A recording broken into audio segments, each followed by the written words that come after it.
Welcome to another episode of Walleye Chronicles, where we bring you guys in here or on the phone and figure out what made you the person you are through fishing. Today we have a very special guest. We have Mitchell Bendickson today with us. Mitch, how you doing? I'm good. How are you doing? Wonderful. So you're a fisherman. Yes, sir. So tell me about your earliest memories fishing.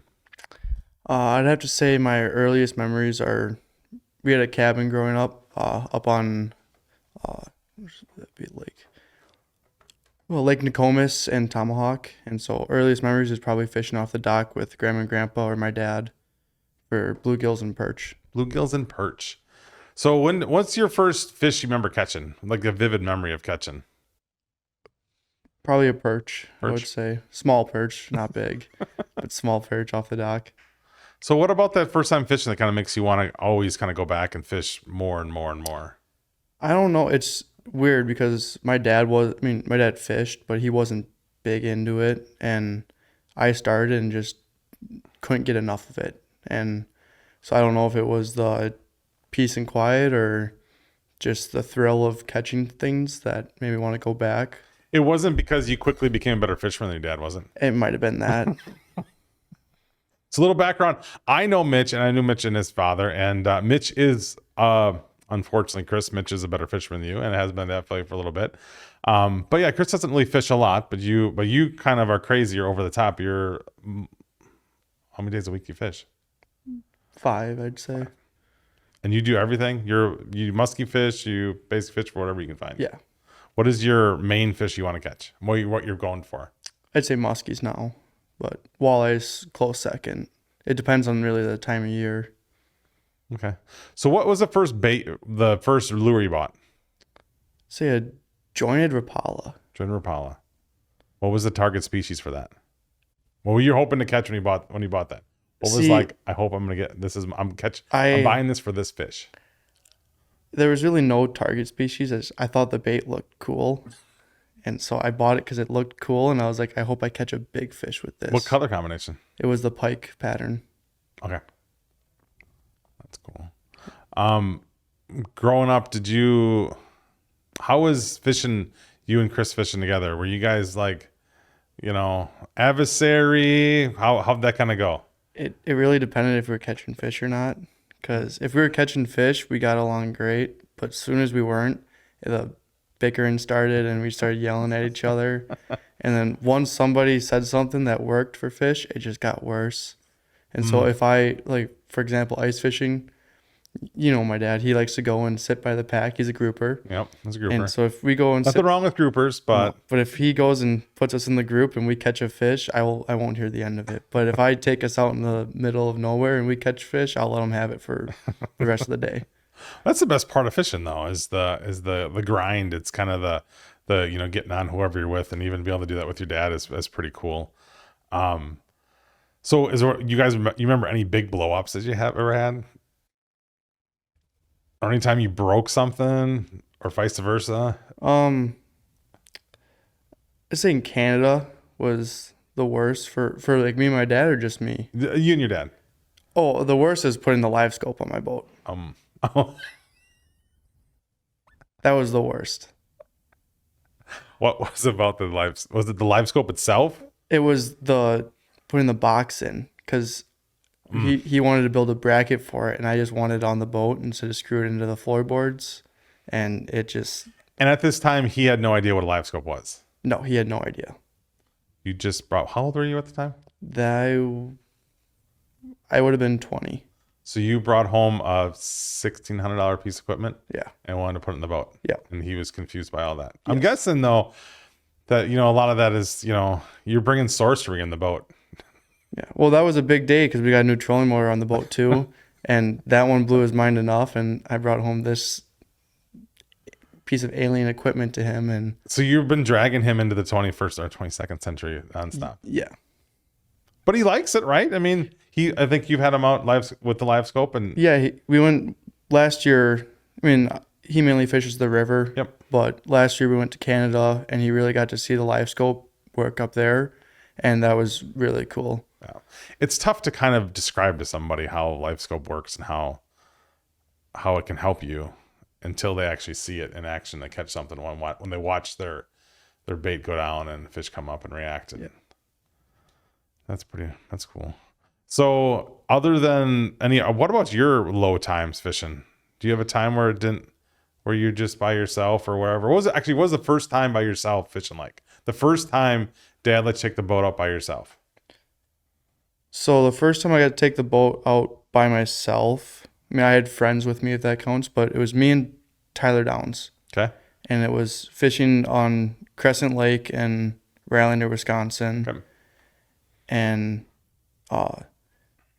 actually, yeah, so Crescent Lake, Rylander, Wisconsin, and we were just fishing cribs for bluegills and smallmouth. But I remember there was one day I couldn't get the boat started, and because I had it in gear, and I didn't know it was in gear, and so I think I cranked it over for 10, 15 minutes and couldn't get it started.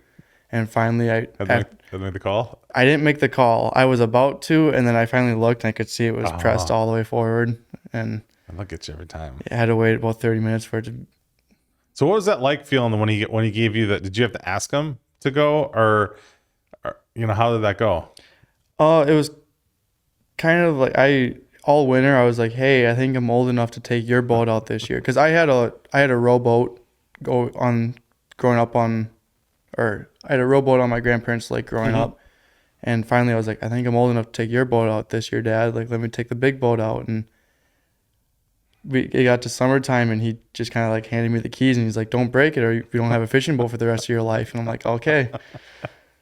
And so that was kind of that. It was really exciting, but also nervous. I don't think I got the boat up and playing all weekend. I was so terrified, but It's butting along. So what it like to have that freedom to do whatever you wanted to do?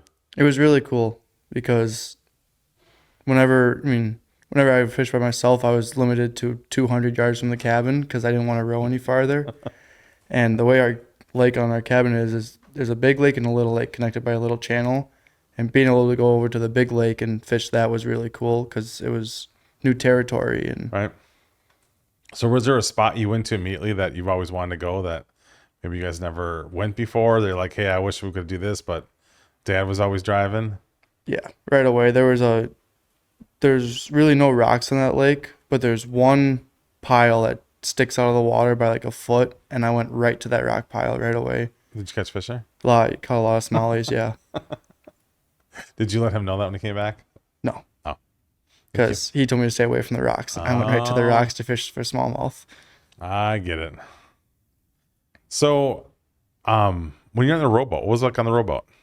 It was a lot of fun. I mean, it obviously sucked having to row, and there was a few nights where I got caught downwind, and it took me way too long to get back, and I got yelled at. But it was a lot of fun, and I learned a lot, definitely, about how to fish, because I went out by myself for that majority of the time, and just learning a lot about how to fish in a boat and how to manage stuff. Right. Yeah. You kind of learn where to put the boat. I mean, obviously rowing is a whole different world too. You're learning how to row. I think that's lost in most people now, but learn how to row is its own skill by itself, and how to position, how to fish out of a boat while you're rowing it is a definitely different world. You have a story of your first muskie you caught that I would like to recount here, detail by detail, because it is quite amazing to me in the end of this fish. And then we'll make sure I get a picture to throw on here for everybody can see it. But so let's get into this muskie. All right, so I've always wanted to catch muskies. I was like, growing up, I wanted to catch the biggest fish possible, and I saw a muskie one day fishing off the dock. Actually, no, I saw a muskie that was improperly released, and it was dead, swimming along. So as soon as I saw how big that fish was, I went and I grabbed it. And I have a picture somewhere of me holding this half dead, half muskie. That did you count that as a catch? No. At the time, yeah, I was in like fifth grade. I'm like, I caught a 40-inch muskie with my bare hands this summer, and didn't count that. Now I don't. But so that like kind of like sparked the fire, and a couple years later, I finally bought my first muskie pole as I was driving up north to go muskie fishing for muskie opener, and bought a muskie pole, threw a bass reel on there on the way up north, and started fishing. And it was so prior to this, you have no muskie experience. None. Your dad does not fish muskie. Nope. You don't know anybody that fishes muskie. No, watched a few YouTube videos. So you're going all ham, all in. Yep. For the first time. Yep. I had 2 baits. I had a bucktail, and I went and bought a used diving rise. Okay. And threw that diving rise all weekend, and I saw this fish porpoise Sunday morning, and I could tell it was really big. And I threw at it for like 3 times and just left because I was like, I'm not going to catch it. So up to this point, how long have you been fishing? All of Saturday, and so probably like 8 hours Saturday, or 8 hours Saturday, and probably like 3 hours on Sunday. So you got 11 hours into fishing muskies. Okay. Yep. Just want to put that down. Saw this fish porpoise, and I remember reading that if you see a fish porpoise, it won't eat. And so I was like, all right, I'm just gonna leave it. I'll come back. Went home actually, ate lunch, came back out. It was like 1 o'clock now, 2 o'clock. What was the weather? Beautiful. It was dead calm, 70, and it was Memorial Day weekend, muskie opener, so 70 and flat calm. Was a lot of people around or no? No, it was COVID. Oh. So the lake was empty. I was the only boat out there. And my second cast after coming back to the spot, I hooked up on him or her, and I'm by myself and just freaking out now because I didn't expect to hook one. And I have a walleye net. I don't have a big muskie net. I have those green basket walleye nets that you buy at Walmart. And after so you obviously had a moment where he hit. Yeah. And you were excited that it happened. Obviously there was a time where it must have changed over to terror, knowing that you had to find a way to get in the boat. I think when it hit, and that lake is really clear. Yep. And so it hit pretty far away from the boat, but I could just see it flashing under the water. And I was just so excited. I thought that was the coolest thing. And then I think once it got within like 10 feet of the boat and I saw how big it was, I started like kind of freaking out, and the adrenaline started going, and I was hyperventilating and all the above. It was horrible. So how long about did you have it on, and was it going around did it go around the boat a bunch, or it was going around the boat, diving underneath, and I was by myself, and I have this net, and the net's not long. So I have the rod tip in one hand behind my head and the net fully extended with my other arm trying to net it. Were you all set to go for it to be netted? Like, was the net kind of out, or did you gonna have to? Yeah, it was draped over the seat. Okay, so it was ready to go, but I was just struggling, and finally it came up to the surface after making 3 or 4 good runs and peel and drag, and I got it in the net, and I was just so excited. I dropped my pole, and I'm just holding the net there, and the fish curled his back and flipped right out of the net, and so I have a big diving rise tangled in the net, and he's doing gator rolls, and I just dropped the net. I just dropped the net right in the water with the fish and grabbed my pole again. I'm starting to fight this fish with the net hooked on the bait and the bait still in the fish's mouth. Finally, I get it back up to the boat again. I grabbed the net in one hand, Gil grabbed it in the other, or grabbed the gill plate and yanked it in the boat. And I did the worst thing you can do as a muskie fisherman. I just threw it in the bottom of the boat. But at that moment, it was just about getting that fish in the boat. Yeah. I was so excited to catch that fish. And I wasn't well educated at the time, too. Right. I didn't know that you were supposed to keep muskies in the water. Right. Oh, we've all been there, I think. We've all been there. When that fish kicks out of the net, and the worst fear for a fisherman is having a hook in a fish and hook in a net. What was going through? You thought you lost it? Yeah, I thought I lost it. I started dropping. I mean, I felt bad because there's a family on shore not too far away, right, and I'm just cussing up a storm. And I was freaking out, and I don't know why, but I think that's why I just threw the net in the water, because I called it a lost cause, because it was the fish did a gator roll, and the net was tight, it was flat. And I think that's why I just threw it in the water and went back to fighting it. Mm-hmm. So I couldn't have planned that at all. I couldn't have went into it and been like, if a gator rolls in the net, just throw the net in it. That's good strategy. I don't know if I'm doing that, but that's a good strategy. I wouldn't do it with my nets now. They're a little too expensive to do it. So you get in the boat. Obviously it was hooked well. Yeah. Well, that's the thing is when I threw it on the floor, the hooks popped out. Oh. And so in the picture, I have a picture of me holding it and a picture on the floor. And the picture on the floor, you can see the net with the diving rise just tangled in it really bad, Oh. right beside the fish's head. So okay. So you fished for 12 hours. Your first time ever fishing. You had just bought a pole on your way up. And your first muskie you caught after 12 hours, how big was that muskie? 54. That is crazy. 54-inch muskie on your first one. Ruined for life. I'll never catch a bigger one. I mean, maybe if I go to like Lake of the Woods or Eagle Lake Right. up in Canada. But that gives you something to drive for, though. It does. It does. But at the same time, I don't know. I caught a few big ones, in the last year and this year. And Yep. it's tough because it's like it gets in the boat. And obviously, I'll always have that adrenaline and Yep. that drive to catch them. But it's like, I know it's not going to be You've my already set PB. the pinnacle. Yeah, you got that top fish. That is tough to keep wanting to go after that. But Yeah. that is a crazy story of that little bit of time. And I mean, would you call it luck or? Oh, 100%. 100% luck. I've fished that lake so many times since that fish, and I've gotten one follow. And the DNR shocked it last year, and they're like, yeah, it's an okay musky lake. There's not many in here, but there's a few big ones. Mm-hmm. I think the biggest one they shocked last year was like 49 and a half or 50. But they're like, there's not many. And they said, they're all on the big lake, and I caught that one on the little lake. Oh, So pure luck. right. So how did everything else go for that? So you had to try to take a picture by yourself. Yeah, that part I had planned up. Okay. Because I go like just video. Okay. video and That's a screenshots. great way to do it. Yeah. Yeah, because I fish by myself a lot, and so I've always taken pictures on video and just taken screenshots off of them. Okay. But the release was perfect.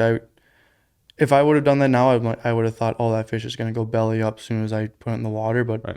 I set it in the water and held it for a minute, and it kicked off hard and dove down. And I went up the next weekend too, and putted around the whole shoreline in that bay and didn't find a dead fish. So That's cool. I'm guessing it lived. There you go. That's a crazy story. I when I heard that, I was just like, that's nuts that you're. Yeah. And the first thought I had is that you're kind of ruined muskie fishing for yourself, because I mean it's a 50-inch muskie.